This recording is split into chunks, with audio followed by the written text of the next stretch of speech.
ಭದ್ರಾವತಿ ಶಾಸಕ ಬಿಕೆ ಸಂಗಮೇಶ್ ಅವರಿಗೆ ಮಂತ್ರಿ ಸ್ಥಾನ ನೀಡಬೇಕೆಂದು ಆಗ್ರಹಿಸಿ ಜಿಲ್ಲಾ ಗಾಣಿಗ ಕ್ಷೇಮಾಭಿವೃದ್ಧಿ ಸಂಘ ಒತ್ತಾಯಿಸಿದೆ. ಇಂದು ಸುದ್ದಿಗೋಷ್ಠಿಯಲ್ಲಿ ಸಂಘದ ಅಧ್ಯಕ್ಷರಾದ ಜಿ ವಿಜಯಕುಮಾರ್ ಮಾತನಾಡಿ, ಕಾಂಗ್ರೆಸ್ ಪಕ್ಷದ ಹೈಕಮಾಂಡ್ ಹಾಗೂ ಮುಖ್ಯಮಂತ್ರಿ ಡಿಕೆ ಶಿವಕುಮಾರ್ ಅವರನ್ನು ಒತ್ತಾಯಿಸಿದೆ. ಬಿಕೆ ಸಂಗಮೇಶ್ವರ್ 4 ಬಾರಿ ಶಾಸಕರಾಗಿದ್ದು ಕ್ಷೇತ್ರದಲ್ಲಿ ಅಪಾರ ಜನಮನ್ನಣೆ ಗಳಿಸಿದ್ದಾರೆ. ಪ್ರಮುಖವಾಗಿ ಬಿಜೆಪಿಯನ್ನು ಎದುರಿಸುವ ಸಾಮರ್ಥ್ಯದ ನಾಯಕರಾಗಿದ್ದಾರೆ. ಭದ್ರಾವತಿ ಸೇರಿದಂತೆ ಮಲೆನಾಡಿನಲ್ಲಿರುವ ಅನೇಕ ಸಮಸ್ಯೆಗಳನ್ನು ಬಗೆಹರಿಯಬೇಕಾಗಿದೆ. ಸಂಗಮೇಶ್ವರ್ ಅವರಿಗೆ ನಾಯಕತ್ವ ನೀಡಬೇಕೆಂದು ಆಗ್ರಹಿಸಿದರು. ಇನ್ನು ಕಾಂಗ್ರೆಸ್ ಜಿಲ್ಲೆಯಲ್ಲಿ ಮತ್ತೆ ಭದ್ರಕೋಟೆಯಾಗಬೇಕಾದ್ರೆ ಸಂಗಮೇಶ್ವರ್ಗೆ ನಾಯಕತ್ವ ಆಗಬೇಕಾಗಿದೆ. ಪಕ್ಷದ ಹಿತದೃಷ್ಟಿಯಿಂದಲೂ ಸಚಿವರಾಗಬೇಕು. ಮುಂದೆ ಸ್ಥಳೀಯ ಸಂಸ್ಥೆಗಳು ಹಾಗೂ 2028ಕ್ಕೆ ವಿಧಾನಸಭಾ ಚುನಾವಣೆ ಬರಲಿದೆ. ಈ ಎಲ್ಲ ಚುನಾವಣೆಗಳನ್ನ ಸಮರ್ಥವಾಗಿ ನಿಭಾಯಿಸುವ ಶಕ್ತಿ ಇರುವ ಬಿಕೆ ಸಂಗಮೇಶ್ವರ್ ಅವರನ್ನ ಸಚಿವ ಸಂಪುಟದಲ್ಲಿ ಸ್ಥಾನ ನೀಡಬೇಕೆಂದು ಒತ್ತಾಯಿಸಿದರು. ಕ್ಷೇತ್ರದ ಜನರು ಸಾಕಷ್ಟು ಬಾರಿ ಈಗಾಗಲೇ 4 ಬಾರಿ ನಮ್ಮ ಇದರಿಂದ ಗೆದ್ದಿದ್ದಾರೆ. ಅಲ್ಲದೆ ಸಾಕಷ್ಟು ವಿಶೇಷವಾದ ಕೆಲಸಗಳನ್ನು ಮಾಡಿದ್ದಾರೆ. ಜೊತೆಗೆ ಹಲವಾರು ನಿಗಮ ಮಂಡಳಿಯಲ್ಲಿ ಕೆಲಸ ಮಾಡಿದ್ದಾರೆ. ಈ ಹಿಂದೆ ನಮ್ಮ ಕಾಂಗ್ರೆಸ್ ಸರ್ಕಾರ ಇದ್ದಾಗೂ ಸಹ ಅವರಿಗೆ ಯಾವುದೇ ಥರದ ಒಂದು ಒಳ್ಳೆಯ ಸ್ಥಾನಮಾನಗಳನ್ನು ಕೊಡಲಿಲ್ಲ. ಅದರ ಜೊತೆಗೆ ಇಂಡಿಪೆಂಡೆಂಟಾಗಿ ಅವರಿಗೆ ಟಿಕೆಟ್ ಸಿಗದೇ ಇದ್ದಾಗೂ ಸಹ ಇಂಡಿಪೆಂಡೆಂಟಾಗಿ ಗೆದ್ದಿದ್ದಾರೆ. ಅವರ ಭದ್ರಾವತಿಯಲ್ಲಿ ಬಹಳ ವಿಶೇಷವಾದ ಸೇವಾ ಕಾರ್ಯಗಳನ್ನು ಅವರು ಮತ್ತು ಅವರ ಕುಟುಂಬದವರು ಮಾಡ್ತಾ ಇದ್ದಾರೆ. ಹಾಗಾಗಿ ಅವರಿಗೆ ವಿಶೇಷವಾದ ಗೌರವವನ್ನು ನಮ್ಮ ಸರ್ಕಾರ ಇದುವರೆಗೂ ಕೊಟ್ಟಿಲ್ಲ. ಯಾಕಂದರೆ ಮುಂದೆ ಬರುವಂಥ ಚುನಾವಣೆಗಳು ಇನ್ನೂ ಸಾಕಷ್ಟು ಚುನಾವಣೆಗಳಿದ್ದಾವೆ ಅವರಿಗೆ. ಹಾಗಾಗಿ ಮಂತ್ರಿ ಸ್ಥಾನವನ್ನು ಕೊಡಲೇಬೇಕು ಅಂತ ನಮ್ಮದು ಬಲವಾದ ಒಂದು ಆಗ್ರಹವನ್ನು ನಾವು ಈ ಪತ್ರಿಕಾಗೋಷ್ಠಿಯ ಮುಖಾಂತರ. ನಮಸ್ಕಾರಗಳು. ನಮ್ಮ ಭದ್ರಾವತಿ ತಾಲೂಕು ಬಿಕೆ ಸಂಗಮೇಶ್ವರ್ ಈಗಾಗಲೇ 4 ಸಾರಿ ಗೆದ್ದಿದ್ದಾರೆ. ಅವ್ರಿಗೆ 1 ಸಾರಿನೂ ಕೂಡ ಮಂತ್ರಿ ಸ್ಥಾನ ಸಿಕ್ಕಿಲ್ಲ. 2 ಸಾರಿ ಏನೋ ನಿಗಮ ಮಂಡಳಿಯ ಅಧ್ಯಕ್ಷಗಿರಿಯನ್ನು ಕೊಟ್ಟಿದ್ದಾರೆ. ನಮ್ಮ ಕರ್ನಾಟಕದಲ್ಲಿ ನಮ್ಮ ಜನಾಂಗ 45ರಿಂದ 50 ಲಕ್ಷದವರೆಗೂ ಇದೆ.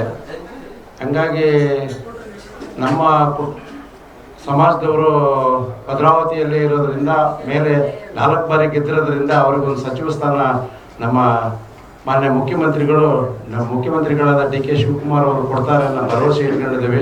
ದಯಮಾಡಿ ಅವರು ಈ ಸಾರಿ ಆದರೂ ಇನ್ನು 28ನೇ ಚುನಾವಣೆಯನ್ನು ಮುಂದೆ ಇಟ್ಕೊಂಡ್ಬಿಟ್ಟು ಆಮೇಲೆ ಸ್ಥಳೀಯ ಸಂಸ್ಥೆಗಳ ಚುನಾವಣೆಗಳು ಕೂಡ ಬರ್ತಾ ಇದ್ದಾವೆ. ಈಗಾಗಲೇ ಸಾಕಷ್ಟು ಬಾರಿ ಎದುರಾಳಿಗಳನ್ನ ಸೋಲಿಸಿ ಗೆದ್ದಿದ್ದಾರೆ.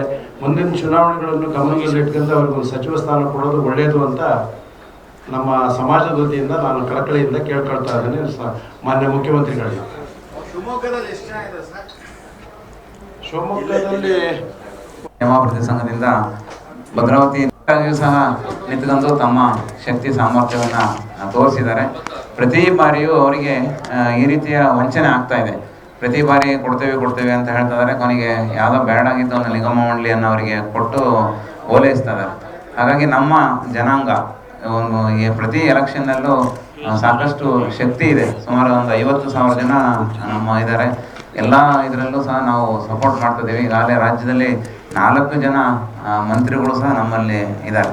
ಹಾಗಾಗಿ ಈ ನಿಟ್ಟಿನಲ್ಲಿ ನಾವು ಬಹಳ ಕಳಕಳಿಯಿಂದ ಕೇಳ್ಕೊಳ್ತಾ ಇದ್ದೀವಿ. ಮುಂಬರುವ ಸಣ್ಣ ಪುಟ್ಟ ಎಲೆಕ್ಷನ್, ಗ್ರಾಮ ಪಂಚಾಯತಿ ಇರ್ಬೋದು, MP ಎಲೆಕ್ಷನ್ ಇರ್ಬೋದು, ಸ್ಥಳೀಯ ಚುನಾವಣೆಗಳಿರ್ಬೋದು, ಇದರಲ್ಲೆಲ್ಲ ನಮ್ಮ ಭದ್ರಾವತಿ ನಮ್ಮ ಶಾಸಕರು ಸಾಕಷ್ಟು ಪ್ಲ್ಯಾನ್ ಮಾಡಿ ಅವೆಲ್ಲ ಗೆಲ್ಲಲಿಕ್ಕೆ ಅವರು ಮೂಲ ಕಾರಣಕರ್ತರಾಗಿದ್ದಾರೆ. ಅದರಲ್ಲಿ ನಮ್ಮ ವೀರಶೈವ ಜನಾಂಗದವರಿಗೆ ಈ ರೀತಿ ಸಾಕಷ್ಟು ವಂಚನೆಗಳು ಆಗ್ತಾನೇ ಇದ್ದಾವೆ. ಹಾಗಾಗಿ ಈ ನಿಟ್ಟಿನಲ್ಲಿ ನಾವು ಸರ್ಕಾರವನ್ನು ಎಲ್ಲರನ್ನೂ ನಾವು ಬಹಳ ಕಳಕಳಿಯಿಂದ ಕೇಳ್ತಾ ಇದ್ದೀವಿ. ಅವರಿಗೆ ಒಂದು ಮಂತ್ರಿ ಸ್ಥಾನವನ್ನು ಕೊಟ್ಟರೆ ಕ್ಷೇತ್ರದ ಜಿಲ್ಲೆಯ ಎಲ್ಲ ಅಭಿವೃದ್ಧಿ ಆಗುತ್ತೆ. ಸಾಕಷ್ಟು ಹಿರಿಯ ರಾಜಕಾರಣಿ, ಯಾವುದೇ ಒಂದು ವಿಪತ್ತು ಎಂತಹ ಸಂಕಷ್ಟದಲ್ಲೂ ಸಹ ಅವರು ದಿಟ್ಟವಾದ ನಿರ್ಧಾರವನ್ನು ತಗೊಂಡು ಯಾವ ಪಕ್ಷದವರು ಅವ್ರನ್ನ ಕರೆದರೆ ಅವ್ರು ಎಲ್ಲೂ ಹೋಗಿಲ್ಲ. ಹಾಗಾಗಿ ಬೇರೆ ಬೇರೆ ಪಕ್ಷದಿಂದ ಬಂದವರಿಗೆ ಮಣೆ ಹಾಕಿದ್ದಾರೆ. ಬೇರೆ ಪಕ್ಷದಿಂದ 1 ವರ್ಷದಲ್ಲಿ ಬಂದವರಿಗೆಲ್ಲ ಕೊಟ್ಟಿದ್ದಾರೆ. ಹಾಗಾಗಿ ಈಗ ಇವರು ಬಹಳ ವರ್ಷದಿಂದ ಇದೇ ಪಕ್ಷದಲ್ಲಿ ಎಲ್ಲೂ ಪಕ್ಷವನ್ನು ಬದಲಾವಣೆ ಮಾಡದೆ ಇದೇ ಪಕ್ಷದಲ್ಲಿ ದುಡಿತಾ ಇದ್ದಾರೆ. ಹಾಗಾಗಿ ನಿಸ್ವಾರ್ಥ ರಾಜಕಾರಣಿ ಅಂತ ನಾವು ಹೇಳ್ಬೋದು. ಹಾಗಾಗಿ ನಮ್ಮ ಜನಾಂಗಕ್ಕೆ ಈ ಒಂದು ಒಳ್ಳೆಯ ಹುದ್ದೆಯನ್ನು ಕೊಟ್ಟರೆ ಸಾಕಷ್ಟು ಅಭಿವೃದ್ಧಿ ಆಗುತ್ತೆ. ಹಾಗಾಗಿ ನಮ್ಮ ಗಾಣಿಗ ಸಮಾಜ ನಿಗಮ ಮಂಡಳಿಯವರು ಸಹ ಆಗ್ರಹ ಮಾಡಿದ್ದೀವಿ. ಎಲ್ಲ ವೀರಶೈವ ಲಿಂಗಾಯತ ಸಭೆಗಳು ಮಾಡೋದ್ರ ಮುಖಾಂತರ ಮತ್ತು ಒಳಪಂಗಡಗಳು ಸಹ ಆಗ್ರಹ ಮಾಡಿದ್ದಾರೆ. ಇದನ್ನು ಪರಿಗಣಿಸಿ ಕೊಟ್ಟರೆ ಅವರಿಗೆ ಅನುಕೂಲ ಆಗುತ್ತೆ. ಇಲ್ಲದೇ ಇದ್ದರೆ ಮುಂದೆ ನಮ್ಮ ಭದ್ರಾವತಿಯ ಶಾಂತಿಪುರಿಯ ಶಾಸಕರು ಶಿವಮೊಗ್ಗ ಜಿಲ್ಲಾ ಉಸ್ತುವಾರಿ ಸಚಿವರನ್ನು ಮಾಡಿದ್ರೆ ನೆಕ್ಸ್ಟು ಇನ್ನೂ ಉತ್ತಮ ರೀತಿಯಲ್ಲಿ ಗೆಲ್ಲಿಸಿಕೊಂಡು ಬರ್ತೀವಿ ಅಂತ ನಾವು ಈ ಟೈಮಲ್ಲಿ ನಾವು ನಿಮ್ಮ ಮುಖ್ಯಮಂತ್ರಿ ಮತ್ತು ಎಲ್ಲ ಇವರಿಗೂ ಆಗ್ರಹ ಮಾಡ್ತಾ ಇದ್ದೀವಿ. ಧನ್ಯವಾದ. ಬಲ ಭದ್ರಾವತಿಯಲ್ಲಿ ಎಷ್ಟಿದೆ, ಕಾಂಗ್ರೆಸ್ಸಿನ ಬಲ ಏನು ಅನ್ನೋದು ಇದರಲ್ಲೇ ಗೊತ್ತಾಗುತ್ತೆ. ಎಂಥ ಘಟಾನುಘಟಿ ಬಿ ಕೆ ಸಂಗಮೇಶ್ ಮುಂದೆ ಏನಾಗುತ್ತಾರೆ ಅನ್ನೋದು. ಭದ್ರಾವತಿಯಲ್ಲಿ ಕಾಂಗ್ರೆಸ್ ಪಕ್ಷ ಅನ್ನೋದಕ್ಕಿಂತ ಬಿ ಕೆ ಸಂಗಮೇಶ್ ಅವರಿಂದ ಕಾಂಗ್ರೆಸ್ ಪಕ್ಷ ಇದೆ. ಏನು ಇವತ್ತು ಕಾಂಗ್ರೆಸ್ ಪಕ್ಷ ಹಿಂದೆ ನೆಲ ಕಚ್ಚುವಂಥ ಸಮಯದಲ್ಲಿ ಬಿ ಕೆ ಸಂಗಮೇಶ್ ಅವರು ಕಾಂಗ್ರೆಸ್ ಪಕ್ಷ ಸೇರಿದಕ್ಕೆ ಇವತ್ತು ಭದ್ರಾವತಿ ತಾಲೂಕಲ್ಲಿ ಕಾಂಗ್ರೆಸ್ ಪಕ್ಷ ಉಸಿರಾಡ್ತಿದೆ. ಮುಂದಿನ ದಿನಗಳಲ್ಲಿ ಇದೇ ರೀತಿ ಮುಂದುವರಿಬೇಕು ಅಂದರೆ ಅವರಿಗೆ ಸೂಕ್ತವಾದ, ಈಗ ಅದರಲ್ಲೂ ಜಿಲ್ಲಾ ಮಟ್ಟದಲ್ಲಿ 4ನೇ ಬಾರಿ ಹಿರಿಯ ಸಚಿವರು ಶಾಸಕರು ಅವರಿಗೆ ಸಚಿವ ಸ್ಥಾನ ಕೊಡುವುದು ಅತ್ಯಂತ ಸೂಕ್ತ. ಇದ್ರ ಜೊತೆಗೆ ಮೊನ್ನೆ ಏನು 23 ಲಾಸ್ಟ್ ಎಲೆಕ್ಷನ್ ಇರಬೇಕಾದ್ರೆ ಇದೇ ಸಿದ್ದರಾಮಯ್ಯನವರು ಮತ್ತು ಡಿ ಕೆ ಶಿವಕುಮಾರ್ ಏನು ಭದ್ರಾವತಿಯಲ್ಲಿ ನಡೆದ ಬಹಿರಂಗ ಸಭೆಯಲ್ಲಿ ಅವರಿಬ್ಬರು ವಾಗ್ದಾನ ಮಾಡಿದ್ರು ಸಾರ್ವಜನಿಕವಾಗಿ, ಸಂಗಮೇಶ್ವರವ್ರನ್ನ ನೀವು ಗೆಲ್ಸಿ ಕಳಿಸಿ, ಮುಂದಿನ ಸತಿ ಅವ್ರನ್ನ ಸಚಿವರ ಮಾಡೋರಿಗೆ ಜಿಲ್ಲೆಯಲ್ಲಿ ನಾವೇ ಇತಿಹಾಸ ಬರೆಸ್ತೀವಿ, ಭದ್ರಾವತಿಗೆ ಇದುವರೆಗೂ ಸಚಿವ ಸ್ಥಾನ ಸಿಕ್ಕಿಲ್ಲ, ಇದು ನಾವು ಇತಿಹಾಸ ಬರಿತೀವಿ ಅಂತೇಳಿ ಅವರು ಏನು ಇಬ್ಬರು ಮಾತು ಕೊಟ್ಟಿದ್ರು.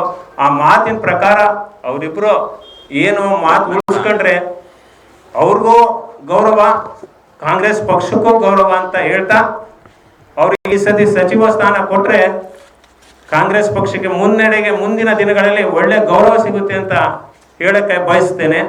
ಮತ್ತೊಮ್ಮೆ ಏನು ಭದ್ರಾವತಿ ತಾಲೂಕಲ್ಲಿ ಏನು ವಚನ ಕೊಟ್ಟಿರೋ ಸಚಿವನ ಮಾಡ್ತೀನಿ ಅಂತ ಆ ವಚನ ಉಳಿಸ್ಕೊಳ್ಳೋಕ್ಕೋಸ್ಕರ ನೀವೆಲ್ಲರೂ ಏನು ಹಿರಿಯ ನಾಯಕರಿದ್ದೀರಾ, ಸಚಿವರು ಮಾಡಬೇಕು ಅಂತ ಭದ್ರಾವತಿ ಮತದಾರರ ಪರವಾಗಿ ಹಾಗೂ ಗಾಣಿಗ ಸಮಾಜದ ಪರವಾಗಿ ಅವರಿಗೆ ಏನು ನಾಯಕರಿಗೆ ಒತ್ತಾಯ ಮಾಡ್ತೇನೆ. ನಡೆದ ಈ ಒಂದು ಪತ್ರಿಕಾಗೋಷ್ಠಿ